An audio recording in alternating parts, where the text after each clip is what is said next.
they reached out to me and they're saying, well, Floyd Mayweather now has joined Terence Crawford camp. Does that mean Floyd Mayweather doesn't like Jaron Boots Ennis? Floyd Mayweather went to Terence Crawford camp to give Terence Crawford advice on Canelo Alvarez. Robert, Floyd Mayweather just visited Crawford in camp.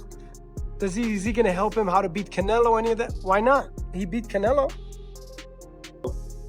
Bud usually don't smoke guys right off the rip anyway. He don't never do that. He lulls them in, he fills them out, and then he beats them to death. Canelo Alvarez has been left stunned after shocking reports emerged that Floyd Mayweather has entered Terence Crawford's training camp. The news has rocked the boxing world, with many speculating it could be tied to Jaron Boots Ennis joining Canelo's team. Fans and analysts alike believe Mayweather's presence could tilt the scales, giving Crawford a decisive edge in preparation. This unexpected twist has fueled endless debate, leaving everyone wondering just how much of an impact Floyd's involvement could have on this mega fight. When we saw that he's in camp with him, right? And so people are saying now that they reached out to me and they're saying, well, Floyd Mayweather now has joined Terence Crawford camp.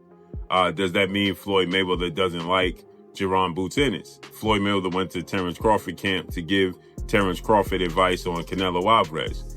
Well, one, Terence Crawford is not fighting Jaron Boots Ennis. That's number one. Number two, it's not shots at Jaron Boots Ennis if Floyd Mayweather was to go to Terence Crawford camp. Number three, I saw this clip that Fight Hype had put out, and it's an old clip of Floyd Mayweather and Terence Crawford at Shakur Stevenson's sparring session in Las Vegas. Shakur had called them all to be at that sparring session, okay? And Floyd Mayweather assisted. Now, Floyd Mayweather took on Canelo Alvarez September 14th of 2013. That was 12 years ago, okay? And so with that said,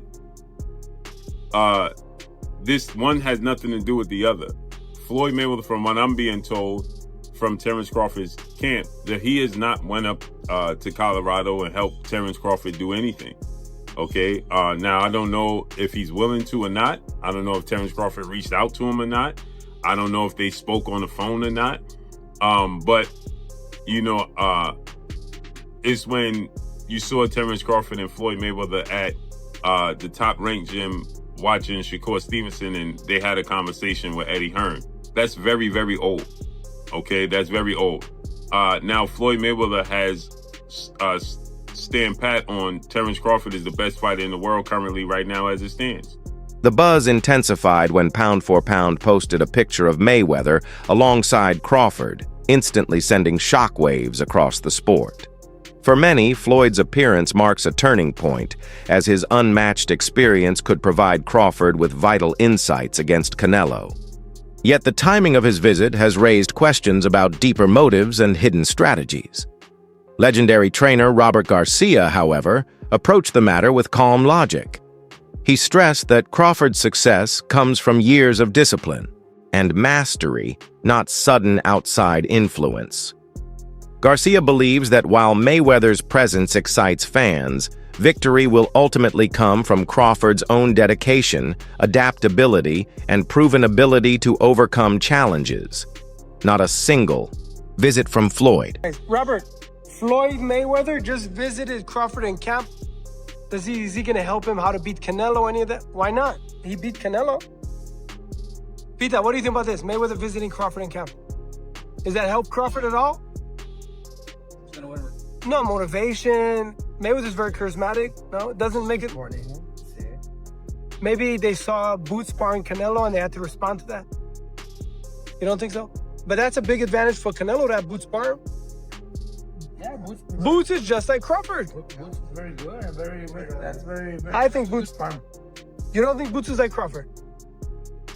Okay, so does that help Canelo, like having good sparring? No, that's. Boots is 34-0 with 30 knockouts. Huh? What if Boots went in probably? That's what people are saying on the internet. Over the years, comparisons between Crawford and Mayweather have only grown stronger, with fans and analysts pointing to their shared patience, technical brilliance, and composure under fire. Having already faced Canelo himself, Floyd holds rare, tactical knowledge that could be invaluable in offering Crawford pointers. Still, these insights are seen more as polish than necessity. Crawford has long been labeled the closest thing to Mayweather, and with that title comes heavy expectations. Expectations he has embraced. The real intrigue lies in whether Floyd's advice will add the final edge, or if Crawford's already solid foundation will prove more than enough on its own. After Terence Crawford's dominant victory in the mega fight of this era, which is Errol Spence versus Terence Crawford, everybody started talking and asking, is Terence Crawford one of the greatest ever? Could he end up retiring undefeated, passing Floyd's record, and being one of the greatest fighters ever?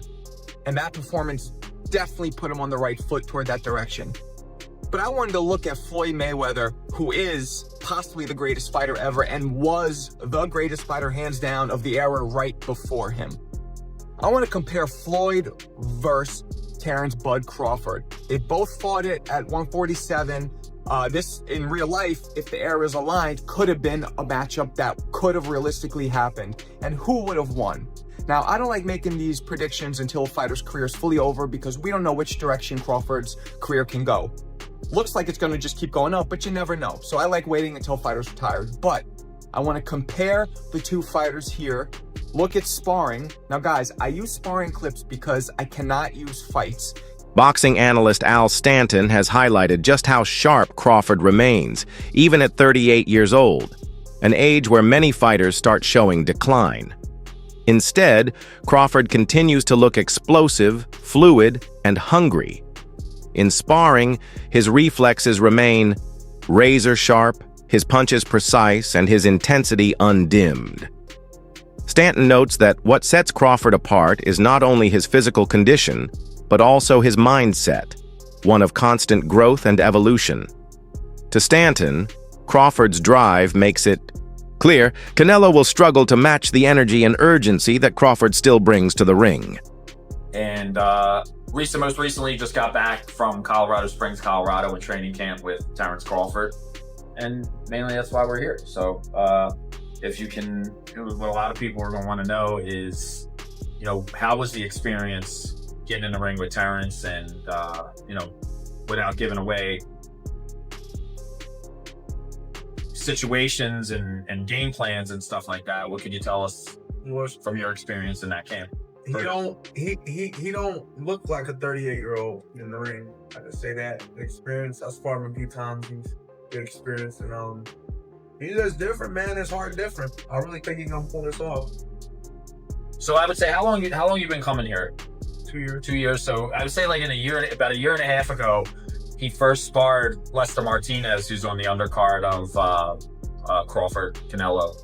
And Bomac said to me, he said, regarding Al, he said, hey, man, if Bud ever fights Canelo, because that's always, for the past couple of years, I know it's been in talks, he said he would be perfect sparring for Canelo, but I fought him. So, went out there, got that experience. But what does that experience do for you? Do you go in there, obviously, you're in there with the best fighter, arguably the best fighter in the world right now. Yeah. And, does that elevate your game to take it to the next step? Yep. Next level shit. You turn me up, man. Being with Bo and all them, they made me a better fighter. I up my game. Is there any concerns, like you would say, with Bud, that going into this fight, that some stuff you could say you would hope he stays away from, or? Nope. He put on size. He's pretty big, and he's been sparring heavier guys. And you feel his power. The guy's a natural. Started his career as lightweight, so you feel the power. Well, obviously, you've never been in there with anyone as good as him, because there might not be anyone as good as him. So what really I don't want to say surprised you, but what did you really take note of that, holy shit, this guy is, really good at this, Skills. Inside his camp, Crawford embodies the commitment of a true champion.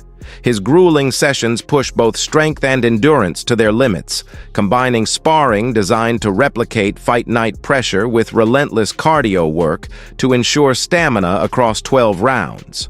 Observers note his focus. No shortcuts, no wasted movements, only pure discipline. Moving up in weight demands more than skill. It requires flawless conditioning, and Crawford leaves no stone unturned. Every sweat-drenched day in camp brings him closer to his vision of victory. Surrounded by a team dedicated to sharpening every strength and erasing every weakness, Crawford proves why, even against bigger men, he remains one of boxing's most dangerous threats. You back on your boxing day. There you go. Head sword. There you go, Bernie. There you go, Bernie. You dropping with that, man. Kidney shot, Bernie. There you go. There you go. He gonna take it. There you go. Kidney shot, Bernie. He gonna never. Kidney shot, Bernie. Tell me. Kidney shot, Bernie. Turn him up, Bernie. Turn him up, Bernie. Turn him up, Bernie. Turn him up. Turn him up. Turn him up, Bernie. He ready to fall, Bernie. Turn him up. Turn him up. Turn him up. Head sword, Bernie. You back. Back, Bernie. You back. Good body shot. Good body shot. Beautiful body shot. Beautiful body shot. Beautiful body shot, Bernie. Turn him up. Turn him up, Bernie. Turn him up. Turn him up. Turn him up. Turn him up, Bernie. Turn him up.